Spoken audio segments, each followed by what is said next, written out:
Shalom, salam sejahtera. Renungan malam seiman berjudul Kasih Karunia bagi Pendosa.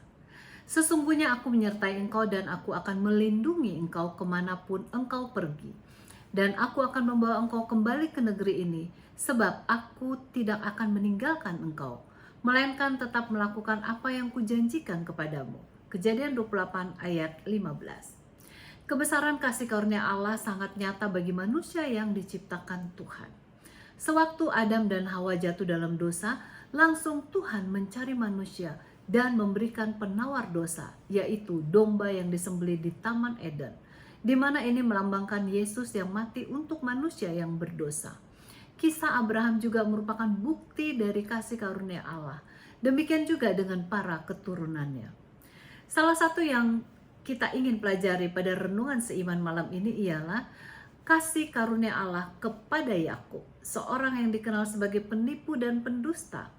Namun kita melihat bagaimana kasih karunia itu demikian berkuasa dalam mengubah kehidupan Yakub dari seorang penipu menjadi seorang yang menang. Kisah Yakub memberikan contoh dari pengaruh kasih karunia yang luar biasa itu.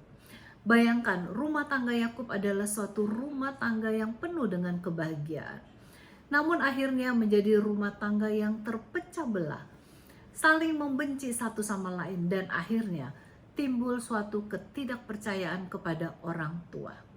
Sungguh suatu keadaan yang sangat buruk bila kita mendapatkan orang yang saudara bersaudara namun membenci satu sama lain.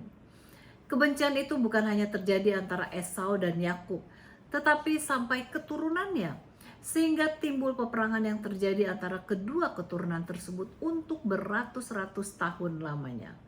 Orang Yahudi tidak bisa memaafkan bangsa Edom yang telah ikut terlibat dalam menjatuhkan kerajaan Yehuda di bawah serangan Babilonia, sebagaimana yang tertulis dalam Mazmur 137 ayat 7. Kebencian ini terus tertanam sampai kepada masa Herodes yang agung, seorang keturunan Edom yang berusaha untuk memusnahkan Yesus Kristus saat ia lahir. Dosa dari Yakub sangat jelas, sampai ia ketakutan dan lari dari rumahnya.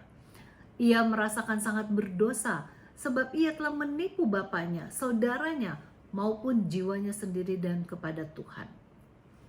Pada masa pelariannya menuju Haran, ia tertidur dengan berbantalkan batu dan kemudian ia bermimpi yang merupakan suatu mimpi kasih karunia. Suara yang didengarnya tertulis dalam ayat inti kita di atas tadi. Sesungguhnya aku menyertai engkau dan aku akan melindungi engkau kemanapun engkau pergi. Sebab aku tidak akan meninggalkan engkau, melainkan tetap melakukan apa yang kujanjikan kepadamu. Jelas ayat ini menunjukkan Tuhan telah mengampuni Yakub sehingga ia dapat melihat Yesus Kristus yang digambarkan sebagai jembatan antara dunia dan surga. Yakub telah berdosa, namun hatinya dipenuhi dengan ucapan syukur saat mengetahui kasih karunia Tuhan tersebut. Oleh sebab dosanya ia mengalami banyak kepahitan hidup. Namun ia telah belajar bagaimana untuk mengakui dosanya dan bertobat, sehingga ia menjadi seorang pemenang. Memang sangat sukar bagi kita untuk mengerti gambaran kasih karunia Allah. Namun kita dapat melihat dari tindakannya terhadap kehidupan manusia. Masing-masing kita adalah orang yang seperti Yakub yang telah menyakiti hati Tuhan, orang tua kita, saudara-saudara kita maupun orang lain. Namun Tuhan menawarkan pengampunan oleh sebab kasih karunia-Nya. Kiranya kita selalu mau bersekutu dengan Tuhan, agar selalu dapat menikmati kasih karunia-Nya dalam kehidupan kita masing-masing.